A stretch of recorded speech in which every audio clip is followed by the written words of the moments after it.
வீட்டில் இருக்க பொருட்களை மட்டும் பயன்படுத்தி எப்படி ஒரு போக்கரியை சமைக்கலாம் அப்படின்றது தாங்க நாங்கள் இந்த வீடியோவில் பார்க்க போகிறோம்.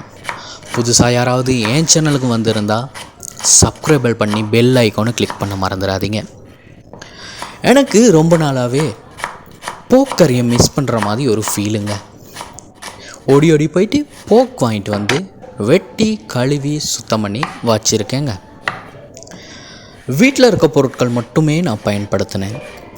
தக்காளி, வெங்காயம், கருவேப்பிலை, ரம்பை, கடுகு, சீரகம், பச்சை மிளகாய், மஞ்சத்தூள், வறுத்த மசாலா, மிளகுத்தூள், உப்பு, வெள்ளைப்பூடு மட்டுமே பயன்படுத்தி சமைச்சேங்க.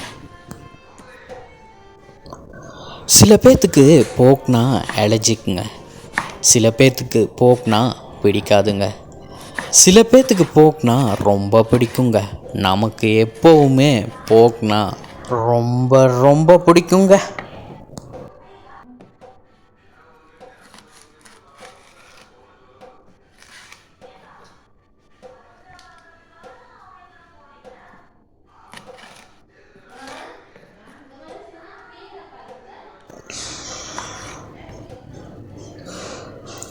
வெள்ளைப்பூடை சமைக்கிறதுக்கு பயன்படுத்தும் போது சில பேர் தோலை உரிச்சிட்டு தாங்க பயன்படுத்துவாங்க.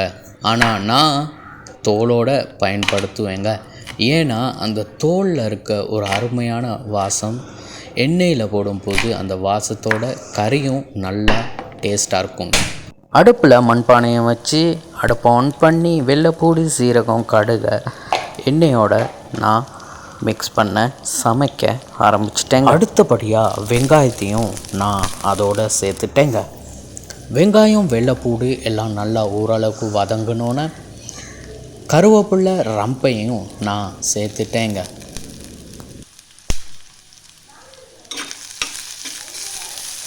அதுக்கப்புறம் லைட்டாக மிக்ஸ் பண்ணி விட்டேங்க.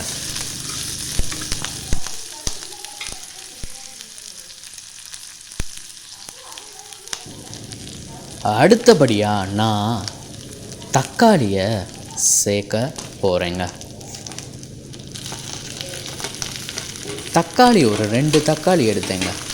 நல்ல பெரிய தக்காளியாக 2 தக்காளி எடுத்தேங்க. கொஞ்சம் புளிப்பாக இருந்தால் தானே நல்லாயிருக்கும்.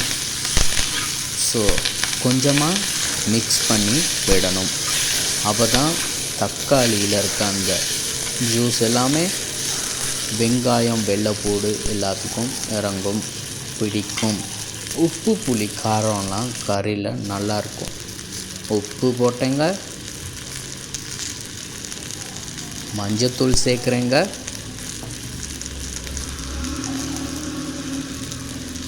மசாலாத்தூள் கொஞ்சமாக,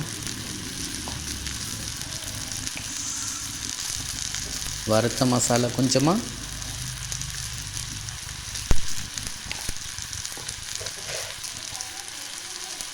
எல்லாம் சேர்த்து நல்லா மிக்ஸ் பண்ணி விட்டேங்க.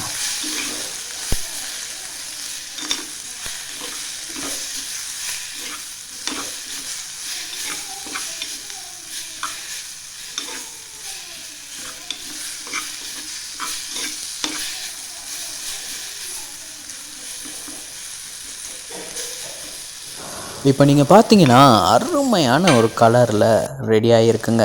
வெங்காயம், வெள்ளைப்பூடு, தக்காளி, கருவேப்பிலை, ரம்பை, சீரகம், கடுகெல்லாம் சேர்ந்து அருமையாக ரெடி ஆகிருக்குங்க. இதோட இப்போ நாங்கள் சுத்தம் பண்ணி கழுவி வச்சுருந்த போக்கை சேர்க்க போகிறோங்க. நான் ஏற்கனவே மஞ்சள் கொஞ்சமும் மிளகாய் கொஞ்சமும் வறுத்த மசாலா கொஞ்சம் நான் சேர்த்துருந்தேங்க. உப்பு கொஞ்சம் சேர்த்துருந்தேன். இப்போ நாங்கள் போக்கை சேர்த்துட்டோம். கொஞ்சமாக நாங்கள் போக்கை நல்லா மிக்ஸ் பண்ணி விடணும். நான் என்ன செஞ்சேன், மிக்ஸ் பண்ணி விட்டுட்டு ஒரு 1/2 hour ஹை ஃப்ளேம்லேயும் 20 minutes லோ ஃப்ளேம்லேயும் வச்சு இறக்கி சாப்பிட்டு பார்த்தேங்க. அருமையாக இருந்துச்சு. இதை நீங்களும் ட்ரை பண்ணி பாருங்கள். உங்களுக்கும் ஒரு சேலஞ்சாக இருக்கும். வீட்டில் உள்ள பொருட்களை பயன்படுத்தி ஒரு போக்கறி ஆக்கிறதுக்கு நல்ல டேஸ்ட்டாகவும் இருக்கும், உடம்புக்கு நல்ல ஹெல்த்தியாகவும் இருக்கும். இந்த வீடியோ பிடிச்சிருந்தா லைக் பண்ணுங்கள், ஷேர் பண்ணுங்கள், கமெண்ட் பண்ணுங்கள். மறந்துடாமல் சப்ஸ்கிரைப் பண்ணி பெல் ஐக்கானை கிளிக் பண்ண மறந்துடாதீங்க.